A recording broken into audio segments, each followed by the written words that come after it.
देशद्रोही है, लेकिन ये आतंकवाद की घटना भी है, इसमें यूएपीए भी लगना चाहिए था जो नहीं लगाया।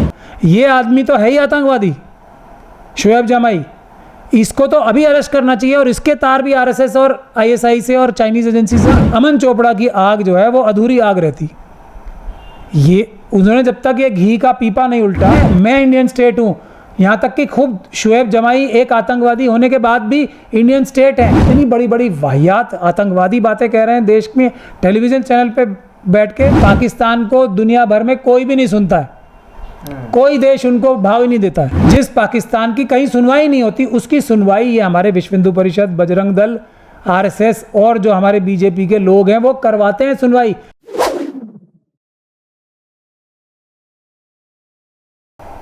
नफरती बयान देने वालों पर और ख़ास तौर से टीवी चैनल के उन एंकर्स पर जो रात में अपने प्राइम टाइम के ज़रिए आपको थाली में परोसकर नफरत देते हैं, उन्हीं को लेकर एक बड़ी खबर है। और खबर यह है कि न्यूज़ 18 के स्टार एंकर अमन चोपड़ा पर देशद्रोह का मुकदमा दर्ज हो गया है। अमन चोपड़ा ने कहा था कि जहांगीरपुरी का बदला, महादेव पर हमला। हमारे साथ बातचीत करने के लिए सुप्रीम कोर्ट के वकील महमूद पराचा मौजूद हैं और आज पराचा साहब से खास बातचीत कर रहे हैं इसी मुद्दे पर। पराचा साहब, देशद्रोह का मुकदमा तो दर्ज हो गया, गिरफ्तारी होगी? ये तो जो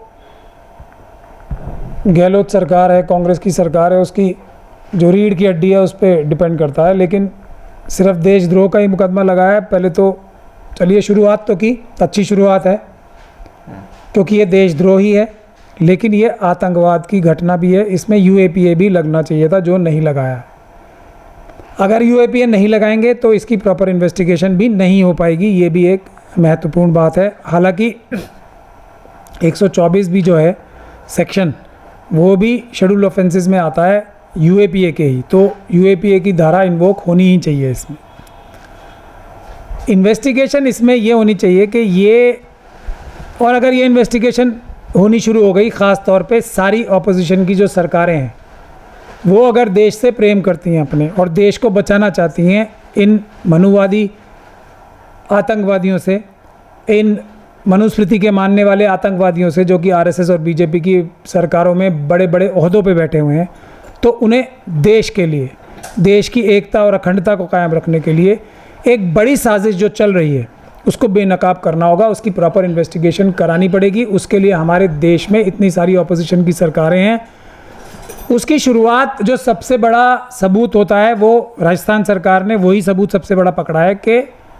जो टीवी पे ये जो क्रिमिनल मीडिया है, जो टेलीविज़न अपने आप को कहलाना चाहते हैं, मेन स्ट्रीम मीडिया कहलवाते हैं अपने आप को, वो इस सारी आतंकवादी साजिश का एक बड़ा अहम हिस्सा हैं, जो पाकिस्तान और चाइना की इंटेलिजेंस एजेंसी से मिलके देश में लॉ एंड ऑर्डर से भी बड़ा जो प्रॉब्लम होती है पब्लिक ऑर्डर, वैसी स्थिति क्रिएट कर रहे हैं, पब्लिक ऑर्डर को ख़तरा पैदा करा रहे हैं। अपने न्यूज़ जिस तरह की देते हैं, ये आपस में लड़वाने की, दंगा भड़काने की, लोगों को गुस्सा दिलाने की जो ये न्यूज़ बना के चलाते हैं, ये आईएसआई और चाइनीज़ एजेंसीज़ के इशारे पे हो रहा है। ऐसा बहुत साफ साफ तौर पे नज़र आ रहा है, क्योंकि ये जिस तरीके से प्लान करके मुसलसल लगातार ऐसा काम करते हैं, देश में किसी भी प्रकार से कैसे भी झगड़ा करा दें उसके लिए दिन रात जुटे रहते हैं। तो पहला जो आतंकवादी घटना का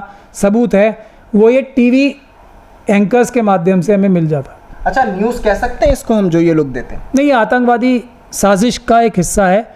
न्यूज़ क्यों कहना है इसे? न्यूज़ तो नहीं है शायद, ये न्यूज़ नहीं है, ये आतंकवादी साजिश का एक हिस्सा है। ये उसके लिए एक आतंकवादी एक्ट है। और ये भी कहा जा रहा है कि हिंदू खतरे में है, इन्हीं टीवी चैनल्स के जरिए कहा जा रहा है हिंदू खतरे में। चाहे कुछ भी कहा जाए, जिस तरह की भाषा का प्रयोग होता है, नफरत फैलाने की, झगड़ा कराने की जो भाषा का इस्तेमाल हो रहा है, कोई खतरे में है या नहीं है महत्वपूर्ण नहीं है, लेकिन जो झगड़ा कराने के लिए दिन रात ये लोग जुटे रहते हैं, वो आईएसआई पाकिस्तान की और चाइनीज़ एजेंसीज़ के साथ मिलके ही ये काम हो रहा है। क्योंकि पाकिस्तान और चाइना को ही सबसे ज़्यादा देश में जो ये अफरा तफरी का माहौल बना रहे हैं, उससे फ़ायदा उन्हीं को होता है।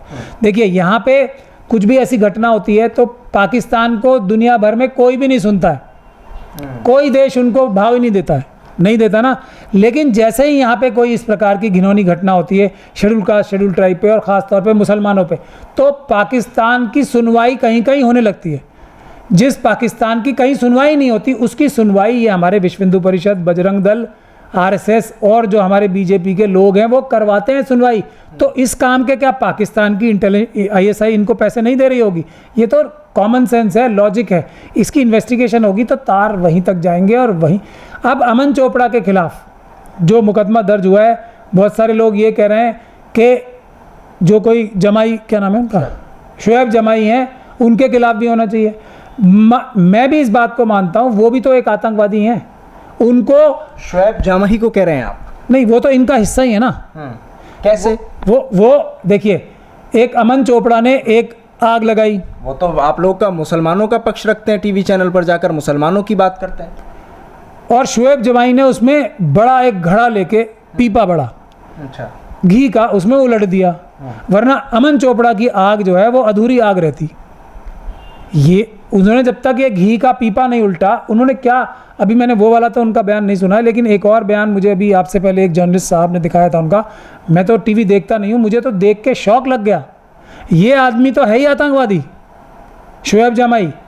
इसको तो अभी अरेस्ट करना चाहिए। और इसके तार भी आरएसएस और आईएसआई से और चाइनीज़ एजेंसी से निकलेंगे ही, भले ही डायरेक्ट ना निकलेंगे ही। क्योंकि ये क्या कह रहा है, ये तो भारत की स्टेट के खिलाफ बोल रहा है कि इंडियन स्टेट जो है मुसलमानों पे हमला कर रही है। ऐसा नहीं हो रहा। इंडियन स्टेट है, मैं इंडियन स्टेट हूँ। यहाँ तक कि खुद शुएब जमाई एक आतंकवादी होने के बाद भी इंडियन स्टेट हैं। भारत की जनता इंडियन स्टेट है, भारत के प्रधानमंत्री इंडियन स्टेट है। भारत का प्रधानमंत्री ही इंडियन स्टेट नहीं है, वो भी एक स्टेट का हिस्सा है। हमारी जुडिशरी, हमारी प्रेस, हमारी पार्लियामेंट, हमारी ब्यूरोक्रेसी, ये स्टेट है। देश का मतलब देश की जनता और चारों पिलर्स हैं। देश का एक एक पेड़ देश है, ये स्टेट है भारत देश। तो उसने कौन सा मुसलमानों पे हमला कर दिया? मुसलमानों पे हमला तो शुएब जमाई के आका, जो कि आरएसएस के और बीजेपी के और मनुवादी हैं, जो इस प्रकार की घटिया भाषा उनसे बुलवाते हैं। और उनको हिम्मत कहाँ से आ रही है इतनी बेहुदा, वाहियात और आतंकवादी भाषा का प्रयोग करना? ये शुएब जमाई कर लेंगे। अगर इनको पूरी पुलिस ने, प्रशासन ने और आरएसएस के लोगों ने कहा नहीं होगा कि हम तुम्हारे साथ खड़े हैं, तुम्हारे खिलाफ कोई मुकदमा नहीं होगा, आप बोलो, क्योंकि इससे हमें फ़ायदा हो रहा है, पाकिस्तान की आईएसआई को फ़ायदा हो रहा है, चाइना को फ़ायदा हो रहा है, तभी तो ये हिम्मत जुटा पाएंगे ये। वरना इनकी औकात है। ये जो छोटे छोटे बजरंग दल के कार्यकर्ता हैं, अगर इनको कहीं, उनको तो पता नहीं होता ना इनके तार जुड़े हुए हैं, ये इनको रास्ते में मिल जाए तो ये मेरे ख्याल से ये अपने कपड़े छोड़ के भाग जाएंगे वहाँ से, एक छोटे से बजरंग दल के कार्यकर्ता को। ये तो इतने बहादुर लोग हैं, हम जानते नहीं हैं क्या? लेकिन ये इतनी बड़ी बड़ी वाहियात आतंकवादी बातें कह रहे हैं देश में टेलीविज़न चैनल पे बैठ के, तो ये सीधा सीधा आरएसएस के ही लोग हैं जो कि, और इस तरह के सभी लोगों को आइडेंटिफाई करके इन्हीं मुकदमों में, क्योंकि ये तो इसके 120B यानी कि साजिश का हिस्सा ही हैं। इनके बगैर तो ये साजिश पूरी नहीं होती। अमन चोपड़ा अगर बोलता रहेगा कि वो खतरे में, ये खतरे में, तो पूरी नहीं होगी बात। जब ये बकवास करेंगे तो जब पूरी होती है।